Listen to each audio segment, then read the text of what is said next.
Los saludos a la alta gerencia de esta emisora, que siempre pone a disposición del pueblo dominicano esta estación con los objetivos de informar, orientar y educar al pueblo dominicano a través de sus ondas hercianas, sus frecuencias compartidas, a través del canal 110 de Claro y 90 de Altiz y las diversas plataformas digitales. Hoy es lunes 22 de abril, año 2024. Lunes urológicos. Buenos días, doctor Pablo Mateo. Muy buenos días. Como todos los días, lo hacemos agradecer a Dios Todopoderoso que nos permite levantarnos. Iniciamos nuestro lunes urológico de la receta médica Z101. Como comentó Roberto, también pueden vernos en 110 de Claro y 90 de Altiz. Iniciamos con nuestro tip urológico de la semana. ¿A partir de qué edad inicia el crecimiento de la próstata? Ya a partir de los 30 o los 35 años de edad, la próstata inicia su crecimiento. Y en algunos hombres inicia a producir síntomas importantes, pero la mayoría de esos síntomas se van produciendo de manera muy sutil, por lo que el hombre lo considera algo normal. Y se va acostumbrando a estos síntomas.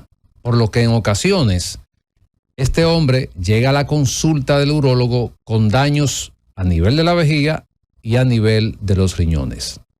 Ante la duda, visite a su urólogo. Y quiero comentar, antes de presentar a nuestro invitado especial en el día de hoy, Roberto, algo muy interesante. No sé si tú lo has comentado, porque tú siempre vives muy pendiente, pues, de esas cosas positivas que pasan en nuestro país. Y fue que dos equipos en una competencia en los premios de la NASA, no sé si lo viste, que sí, un equipo de INTEC y del Politécnico de Loyola, pues ganaron premios, donde compitieron con 72 equipos de 14 países. O sea, yo creo que eso es algo meritorio que hay que mencionarlo y darle mucho énfasis para que nuestros jóvenes, el futuro del país, del mundo, pues sepa que tenemos muy buenos materiales, muy buenos profesionales, muy buena formación. Hay de todo, hay debilidades, hay fortaleza, pero esto es lo que hay que hacer énfasis en lo poderoso que somos en ese sentido. Otro comentario que quiero hacer antes de pasar con nuestro invitado, y lo hago porque, bueno, pues soy un médico que estoy en ejercicio actual y ha habido una serie de demandas médicas publicadas recientemente por medios escritos.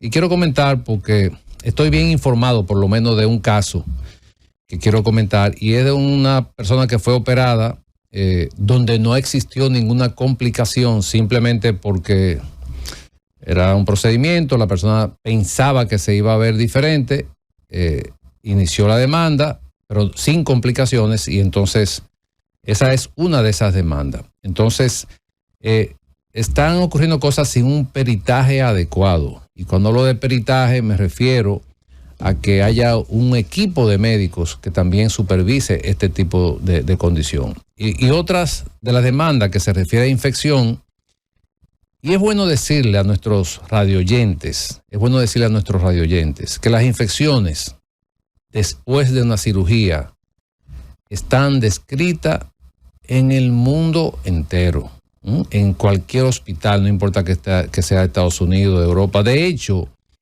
el porcentaje en hospitales de alto nivel de seguridad en Estados Unidos y Europa están descritas entre un 6 a un 7% de infecciones, de acuerdo a la Organización Mundial de la Salud. O sea, que una infección después de una cirugía está dentro de lo que se puede esperar. No está considerada como una negligencia médica. Por lo que creemos que se está actuando y tomando decisiones en algunos casos de manera muy ligera. Y esto a quien afecta, y lo digo aquí, a quien más va a afectar es al paciente, lamentablemente. ¿Por qué?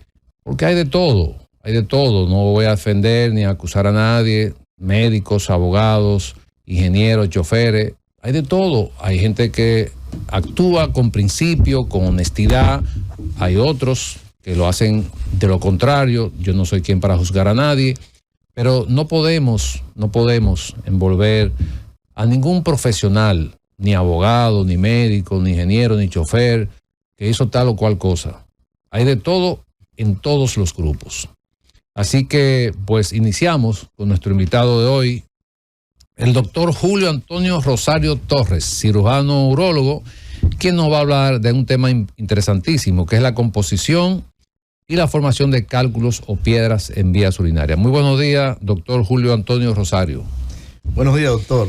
Buenos días, doctor, a usted también y Roberto. Buenos días, doctor. Gracias por la invitación y trataremos de llevarle algunos conocimientos, tanto a las personas que nos pueden ver como escucharnos por este tan importante medio.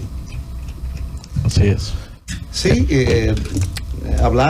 más que hablar de composición de cálculo, vamos a llevarle un mensaje a nuestros pacientes y al público en general acerca de lo que son las litiasis o piedras en los riñones, las dificultades que causan estos eventos, porque la piedra en los riñones no solo causa un dolor extremado en los pacientes, sino que también las consecuencias pueden ser funestas, desde un daño renal, infecciones recurrentes y tener que someter al paciente a diversos procedimientos quirúrgicos. De manera que es un tema muy importante y que padece la ciudadanía con mucha frecuencia.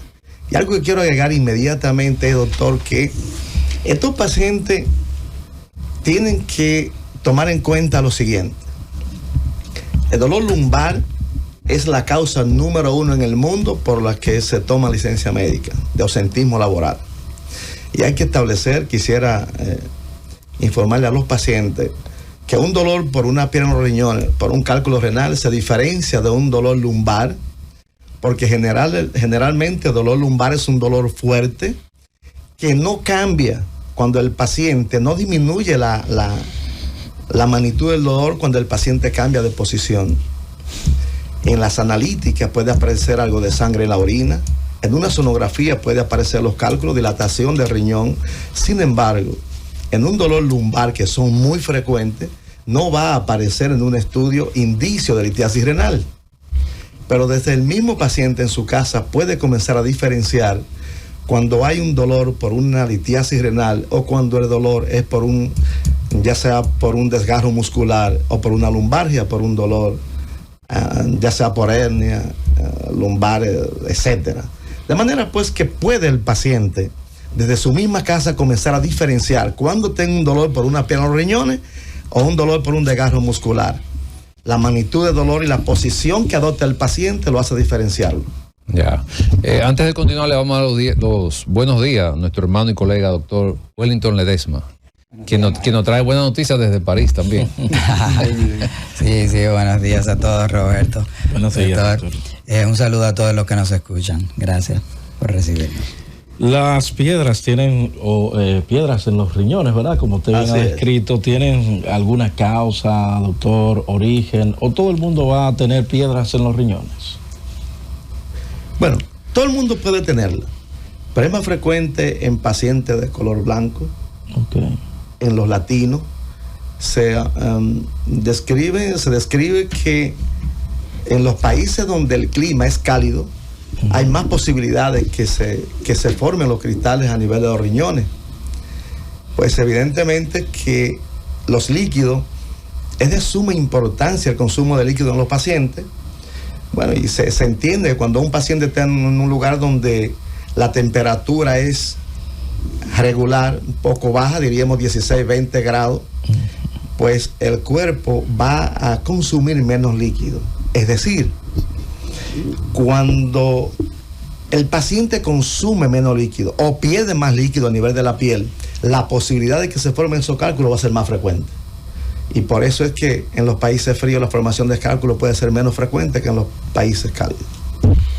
O sea que nosotros como país tropical tenemos más probabilidad de tener un cálculo de riñón. Ok, y la alimentación, por ejemplo, ¿tiene alguna influencia en la formación de cálculo, la genética, ese tipo de factores? ¿Intervienen en que un paciente pueda desarrollar un cálculo? Bueno, déjenme comentarle algo que los pacientes con frecuencia nos preguntan. ¿El refresco hace daño?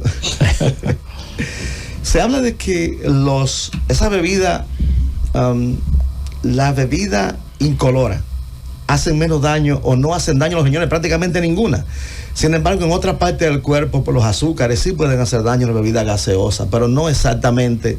La alimentación no influye mucho sobre la formación de cálculo. De hecho, sabemos que el calcio es uno de los principales sustancias que puede contribuir a la formación de cálculo. Sin embargo, cuando enviamos un cálculo a hacerle estudio que aparece la formación de calcio, por ejemplo, le suspendimos esa sustancia a los pacientes y lo siguen produciendo de manera similar. Pero claro, se lo recomendamos a los pacientes que deben ingerir abundante cantidad de líquido y evitar los productos que contengan calcio. Sí, es buenísimo ese enfoque que usted le da, porque son mitos que, sin importar qué tantas veces nosotros hablemos de ella en los medios, en nuestro consultorio, es una pregunta que vuelve como un boomerang hacia nuestra consulta. Y vemos que la mitad de los pacientes que forman cálculos, pues tienen muchas veces, digamos, algún tipo de trastorno metabólico. ¿Usted maneja a sus pacientes de manera, digamos, urológica en conjunto con un nefrólogo o a ellos que busquen esto? Porque yo creo que del seguimiento que nosotros le damos, eso es algo que podemos orientar bien a los pacientes. ¿Cómo lo hace usted en su consulta? Sí, evidentemente que va a depender de una buena historia clínica. Evaluar si el paciente tiene un solo cálculo, la edad en que comenzó a formar esos cálculos. Generalmente se comienza entre los 25 y 30 años, pero también han aparecido cálculos en pacientes jóvenes. Hay que valorar la posibilidad de un trastorno de nacimiento del paciente. Pues si vemos un cálculo renal en un paciente 18 o 20 años, tenemos que valorar la posibilidad de un trastorno a nivel de los uréteres, por ejemplo. Sabemos que los uréteres tienen 3 estrecheces naturales, pero puede ser que haya una patología adicional, como un vaso aberrante, como llamamos los urólogos, una arteria que no debe estar ahí, oprime un uréter, y ya sabemos que entonces el acúmulo de orina, por no poder vaciarse el riñón, va a producir la formación de cálculos. Y también, además, el uso de alguna sustancia o de algunos trastornos hormonales puede contribuir a formar cálculo de una persona joven. No, y como tú acabas de decir, Torres, también es importante que tú comentabas la parte metabólica. Cuando un paciente empieza a formar cálculo, también se investiga, por ejemplo, la paratiroide, que es la hormona que tiene que regular el calcio. Y una parte importante que siempre es bueno, pues, y más en el momento que estamos viviendo, en estos momentos que los cálculos, los pacientes que hacen cálculos, aunque se operen, un porcentaje altísimo vuelve a tener cálculo antes de los 5 años. ¿Y qué ocurre? Cuando un paciente es operado por cálculo y se pierde porque ya se le resolvió el problema y vuelve a los 3 años, pero mira, me operó el doctor Torres, el doctor Ledema o Mateo y yo tengo cálculo de nuevo, parece que no me operaron del cálculo. No, es que el paciente va a formar cálculo de nuevo. Entonces, esta parte es importante que nosotros, en el mundo que estamos viviendo el día de hoy, informemos de manera detallada y precisa, tanto al paciente como a los familiares, que aunque se opere de ese cálculo, ese paciente va a formar piedra, lo más probable, antes de los 5 años. Y podría tener un cálculo incluso mayor que el que nosotros operamos. Y todo eso es importante que pues se lo informemos al paciente. Así es. Muy interesante, doctor, porque fíjese, es probable que no tenga el paciente solo un cálculo, es probable que el cálculo esté en ambos riñones. Es posible que sean varios cálculos. También es posible que sea un cálculo que abarque la mayor parte del riñón, un cálculo coraliforme. De ahí va a depender el tratamiento del paciente sobre ese cálculo y el desarrollo también de trastornos que le van a complicar la vida cada vez más dependiendo del cuadro y de los cálculos que tenga. Exacto. Muy bien. Bueno, vamos a hacer un pequeño corte. Al regreso continuamos en la receta médica de la Z. Llévatelo, Cundo.